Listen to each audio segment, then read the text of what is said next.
अस्सलाम वालेकुम। 12 मार्च की कॉल लेकर मैं आपके साथ खालिद सैफुद्दीन।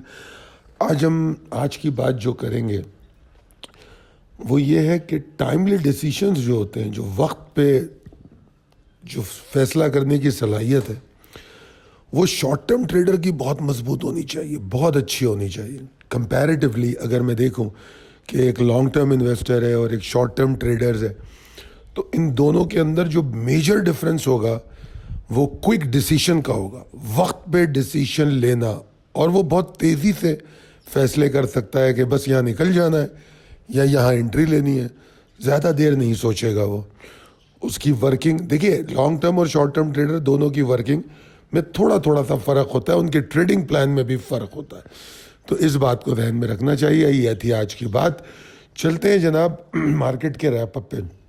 मैंने आज जो मुद्दा उठाया है कि मार्केट को देखकर आज की, तो मैंने कहा कि मार्केट ने पूरा दिन कोशिश ये की है कि जो दो डिफरेंट मौक़िफ़ थे, एक मौक़िफ़ ये था कि 100 बेसिस पॉइंट मार्केट नीचे गिरेगी, वो सॉरी स्टेट बैंक की अनाउंसमेंट में 100 बेसिस पॉइंट जो है इंटरेस्ट रेट कम हो जाएगा।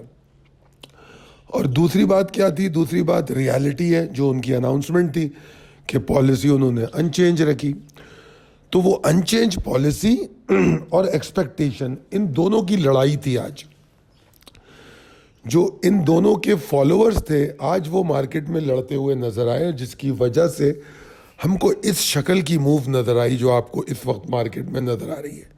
मार्केट जैसे ही खुलती है, सीधा स्टेट बैंक अनाउंसमेंट की का लोड लेती है और 1,13,663। अब 1,13,663 पहले ही बयान किया गया वो लेवल है जो बियर्स को न सिर्फ स्ट्रॉन्गर सपोर्ट है बुल्स की, और बियर्स को इसके नीचे इस्टेब्लिश भी कर सकता है। और इस लेवल से रिकवरी होना ये बड़ी खुशाइंद बात है। 4 दफ़ा मुसलसल उस एरिया को हिट करना, 1,14,495, 1,14,345 के ऊपर, ये बड़ा अहम है, सिग्निफिकेंट है कल के लिए। तो जनाब ये तमाम चीज़ें जो हमने नोटिस की कि लो पे फ्रेश रिकवरी भी देख ली और एक नई जो सपोर्ट मिली है उसने बुल्स की एनर्जी बढ़ा दी। मार्केट की अगर हम क्लोजिंग देखें तो उसमें हमें tug of war between bulls and bears नज़र आती है और एक इनडिसीशन भी नज़र आता है, मगर वॉल्यूम बड़े अच्छे हैं। अच्छा, वॉल्यूम अच्छे क्यों हैं? कोई वॉल्यूम कोई बहुत ज़्यादा तो नहीं हो गया, मेरे ख्याल में 17 करोड़ के वॉल्यूम है। फिर भी मैं अच्छे क्यों कह रहा हूँ? क्योंकि उनकी डिस्ट्रीब्यूशन बहुत अच्छी है और जिस तरह के वॉल्यूम चल रहे थे ये रमज़ान शुरू होने के बाद, उसमें बड़ा बेहतरी आई है। अगर आप नोटिस करें कि ये आपके सामने जो टॉप वॉल्यूमर्स हैं, बीओपी, पीएसओ, नेशनल बैंक, फौजी सीमेंट, मैपल लीफ, पीपीएल, फिर पीआईबीटीएल, 1 करोड़ क्लब में कोई भी पेनी स्टॉक नहीं है।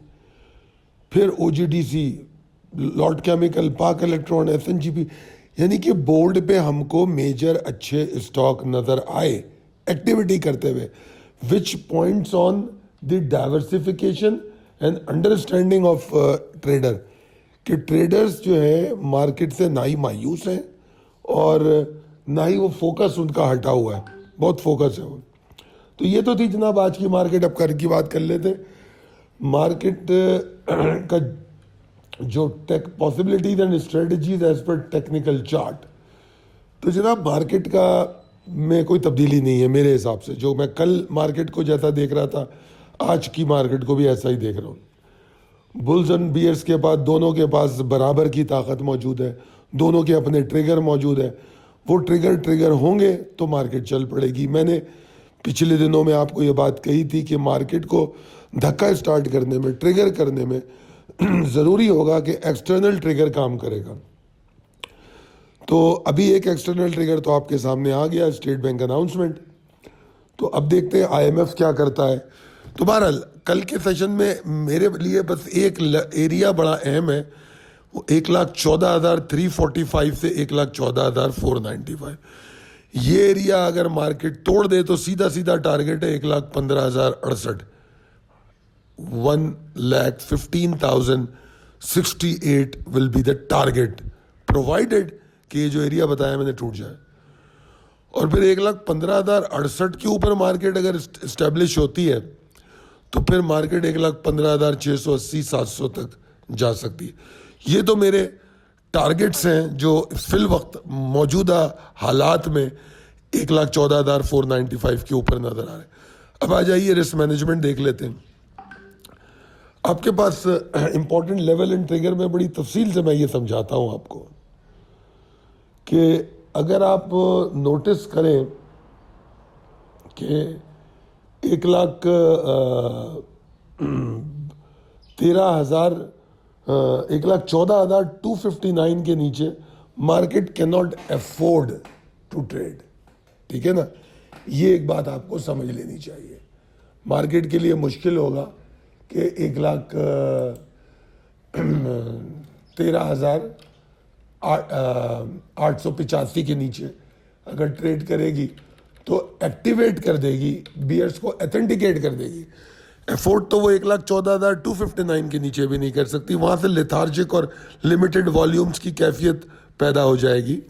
मगर 1,13,885 को तोड़ के वो फर्दर अटेस्ट कर देगी कि हाँ भाई आज तो हम कोई शॉर्ट टर्म रैली ऊपर की नहीं बना रहे, ये पॉसिबिलिटी है। तो ये मैंने, अगर आप देखोगे तो मैंने इम्पॉर्टेंट लेवल एंड ट्रिगर में भी यही बात बताने की कोशिश की है।